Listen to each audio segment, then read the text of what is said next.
In the next few videos, we're going to talk about rationalizing denominators. This first one, I'm not going to really tell you what to do or anything. I'm just going to kind of try to make you understand why do we want to rationalize denominators. So, I guess first, what do I mean by that? So I start with something that has a square root on the bottom, and I move the square root up top. Let me tell you just real fast how to do this. This is pretty simple. We'll talk more about it in the other videos. But basically, it's just remember, for a fraction, you can multiply the bottom by anything you want, as long as you multiply the top by the same thing. So if I multiply the top and bottom both by square root of 2, well, square root of 2 times square root of 2, square root means that times itself. I should just get whatever's under here. So square root of 2 times square root of 2 should just be 2. And then on top, 1 times square root of 2 is square root of 2. So that's how you turn one into the other. But really what I want to look at right now is why is this one better than this one? Right? Well, the first reason, kind of the simplest, is just for if you're doing computations. So square root of 2, let me pull up my little Google calculator right quick. Head down here.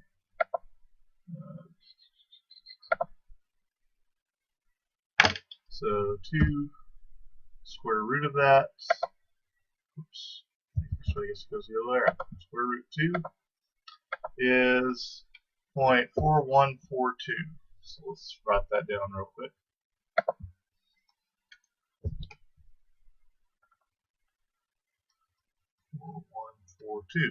So pretend like we're back in elementary school and I give you two division problems. One of them is 1.4142 divided into 1.0000. That would be this guy.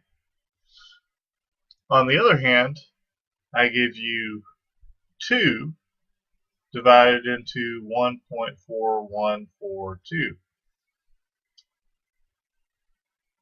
You can probably imagine the second one is a whole lot easier than the first one. I mean, the second one I can more or less do in my head.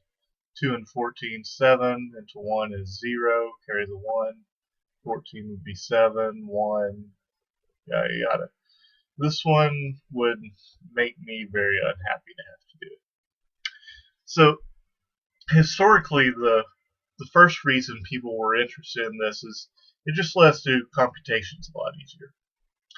You might say nowadays that's kind of outdated because we have computers, right?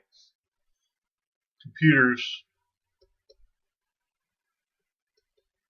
they can do this second one and this first one. Oh, they're about the same. Well, they really aren't the same. Computers also do the second one faster than they can do this first one. It's just that they're so much faster arithmetic we don't really notice. But you can imagine if you have some program where you have to do 10 million of these things, then you could save a little time if you had it do all the fast ones rather than having to crunch through the slow ones. So even though we have computers to do arithmetic, it's still nice for making computations easier, even if it's just making what we plug into the computer go a little easier. There's one other big reason, which we'll talk about more later on in this unit, but it's for complex numbers. Complex numbers are things that look like a plus b square root of -1. This guy we usually abbreviate him just as the letter I. So it'd be something like, for some reason you have 2 and then you're adding 3 square roots of -1 to it. Why we care about these numbers, wait a couple videos, I'll explain it to you. But for now, let me just say, if you want to add them, it's really easy. You just put them together. So this would be 6 and 10i. If you want to multiply them, Well, then you just do FOIL. So you have 8 and then 14i and then 12i and then 21 I squared. And you remember this I squared. Well, I is supposed to be square root of -1, so this is really -21 there. And then just combine like terms. So there's nothing big about that. But when it gets tricky is if I want to divide them. Because this is really 2 plus 3 root -1 over 4 plus 7 root -1.